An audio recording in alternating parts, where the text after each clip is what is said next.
Well, folks, welcome back to the channel. Today we're going to take a look at 4 generations of Corvette racing told through model cars.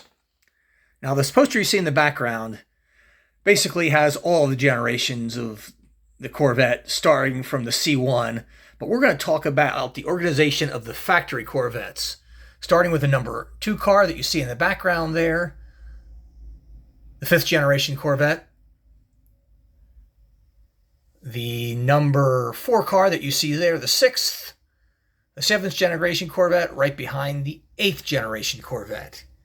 And we're going to look at that through these 4 models, 1 by Action, 2 by Spark, and 1 by TSM.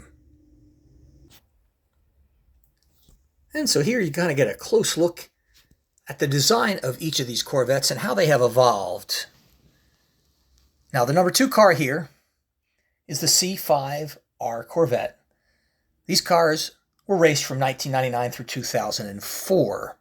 They amassed 3 class wins at the 24 Hour of Le Mans, 31 ALMS class wins, that's 56%, 50 podiums, that's 91.5%, 4 team and constructor championships, and 3 drivers championships. Now, folks, this is a really nice looking car from Action. It's very distinctive. This was the first of the front-engine Corvette racing teams that raced officially. Had the pop-up headlights, which made it somewhat unique and a little different from the other Corvettes that you know. Now, the other thing that made this car, I think, so popular was the great sounds that you got with it, the good looks. But notice that the rear wing is the only one of the 4 that you're going to have is actually yellow in color. And you have the pure black rear end of this with the round taillights. Now, the 6th generation, or the C6.R Corvette, ran from 2005 to 2013 and carried on with the success of the 5th generation. It had 78 wins total, 54 by works teams, and 24 by privateer teams. It also had 6 class wins at the 24 Hours of Le Mans, 4 by works, and 2 privateer, and 4 constructors and drivers championships.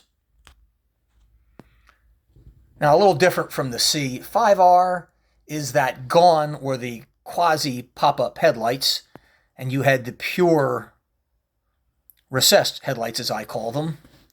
Nose is very similar, but you had a little bit larger grille on the front of the car.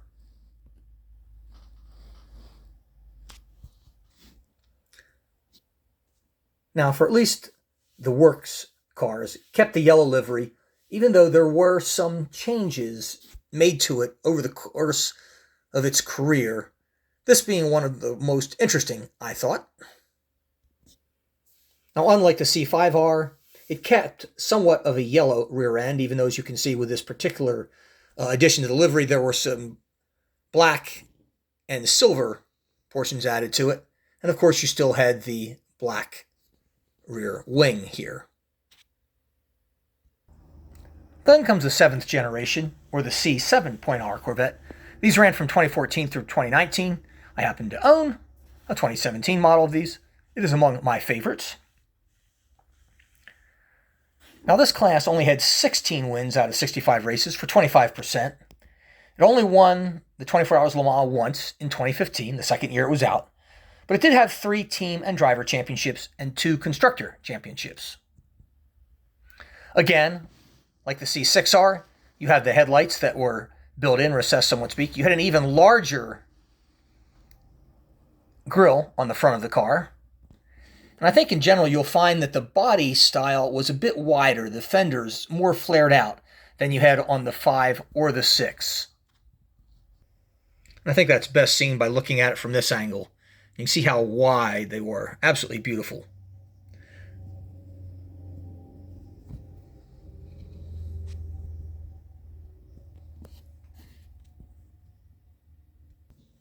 Now, the rear end was all yellow, and it did not have many changes as far as livery to this car. Nothing that was distinctively done other than some changes to the black stripe that you see across there. For example, the Jake logo that you have on the front of the car, that varied from year to year.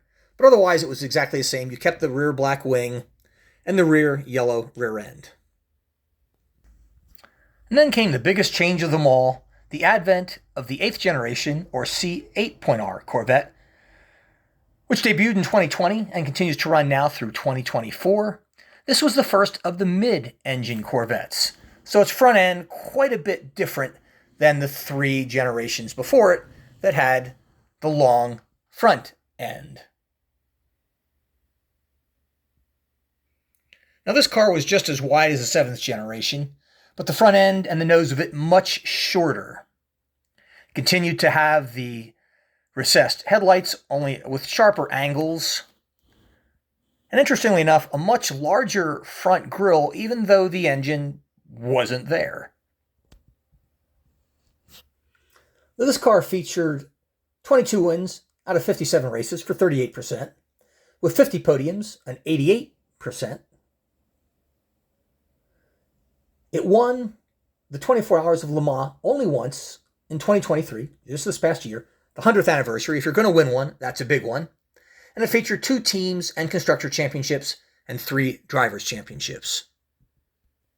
Now, being a mid-engine car, of course, it looks completely different from all of the other generations before it, the 3. One thing that was kept consistent was the yellow body color, the black rear wing.